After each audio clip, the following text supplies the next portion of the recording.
Hi guys. Okay, this just came. So what is this?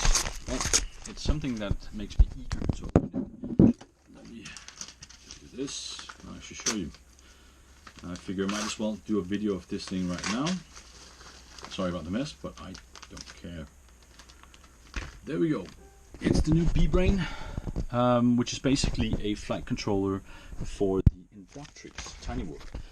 So let's open this up and see what the fuss is about. There we go.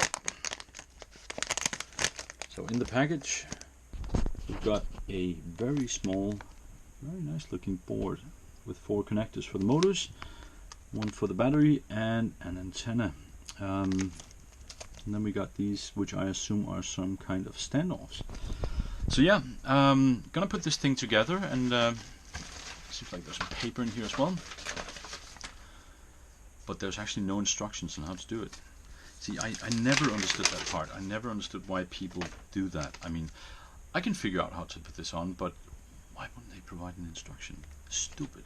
Anyway, gonna solder this up and take it outside for a spin. And yeah, let's see.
So, later that same evening, not a lot of light here, so let me show you. This is the BeeBrain board.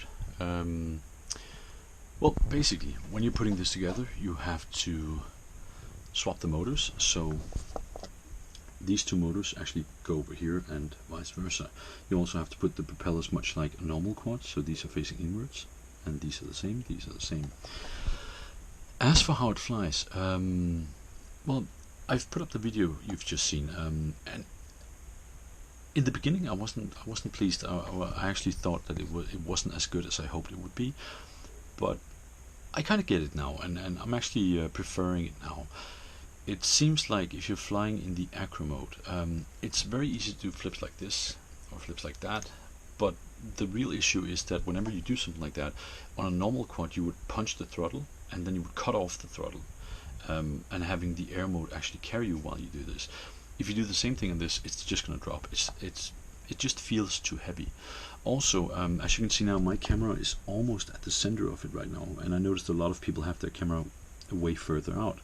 I don't know if it's the settings on this or if it's my camera or the weight, but I can't seem to do something like a flip here and then pause and actually let it float for a bit and then go back. Whenever I flip, it just goes all the way. Could be an expo, could be a rate, could be something. I haven't messed with the PIDs, everything's completely stuck, but it does fly great. It flies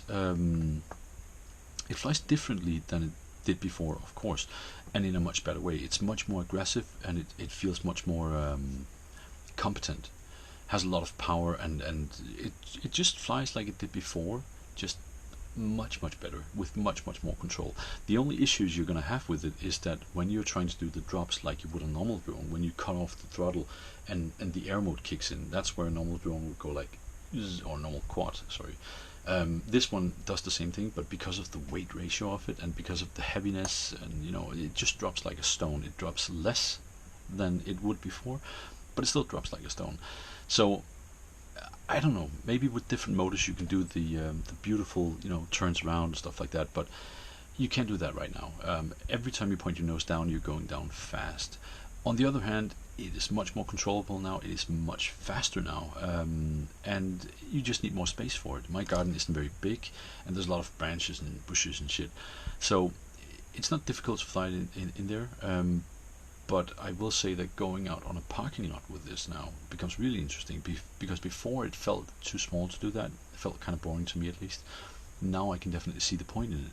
Just going up around a kind of like a light pole, or up like along a building or something like that. So these are all good things. Now, something very important that I really do like about this, for some reason the reception on this is much better, radio signal wise. I couldn't fly above our own roof with the other one without losing control. And this brings me to another thing. On the other one, when I lost control of it, it just kept on power, and it's like the failsafe was set to maintain full power. On this one, because it's beta flight, you can just go in and say, you know, if there's a failsafe, shut it off, which is really great, because that means there's going to be no more flyaways. So everything is good on this. I definitely recommend you buying it, because it just becomes a different beast. It actually becomes something you want to fly now, like all the time. As for doing flips and rolls indoors, you can do the flips, you can do the rolls. You cannot do any slower than that, or it will crash into the ground. I just don't think there's enough space for it. But the maneuverability and the speed alone is worth it. So definitely check it out for that. Also, I believe that once they begin making motors that are just a little bit faster than this, or maybe even making props that are a little bit better, let's say the 3-bladed props with better lift on it, it will be insane. So it's definitely worth checking out. And yeah, I think that's about it. Yeah, there are some snacks to it. There are some bad things about it. For instance, I'm using the Spectrum version because I'm using the Spectrum DM9 module.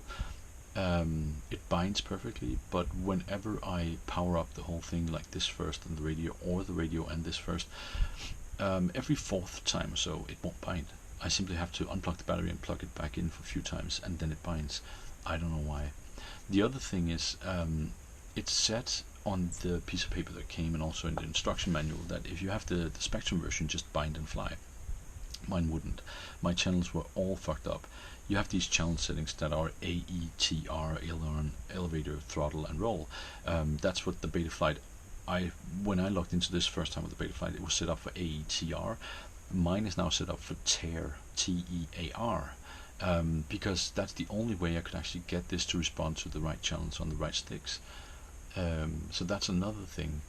And yeah, it's just the first initial impression of it is very good. I've already, after trying this, I've ordered another frame, because I do have some loose stuff here, and I've ordered a one of those cameras with the dipole antenna, because I just know that I'm going to be using this a lot. I mean, winter's coming, and this will be perfect for inside a what do you call it, like a place where you do gymnastics, those things in schools, sports, I don't know, you know what I mean, one of those big rooms where you can do sports in. It's going to be perfect for those, because you can do all sorts of tricks in there. And yeah, definitely. So go check it out and get one before they're sold out, because they seem to be going pretty fast right now. Last final note is about the batteries. Honestly, I've tried a lot of batteries right now. I've tried the lipoly ones. I've tried like 7 or 8 brands. Yes, there's a difference. No, it is not a good thing to go out and buy more expensive batteries, because, to be honest, the more expensive batteries are so expensive and they give a bit more power in comparison to what you're getting from the cheaper batteries, but it's nothing that you will really feel. And often I find that they're actually just a little bit too heavy. Like, I have the 210 or 220 milliamp lipolys from Germany. they're just too heavy, they're too long. They're good for racing, but for acro and loops and rolls and doing all these things, it's way too long. So stick with the basics, get some cheap battery, get a lot of them, get a good charger, get this board, and get this cat, and then you will be guaranteed success.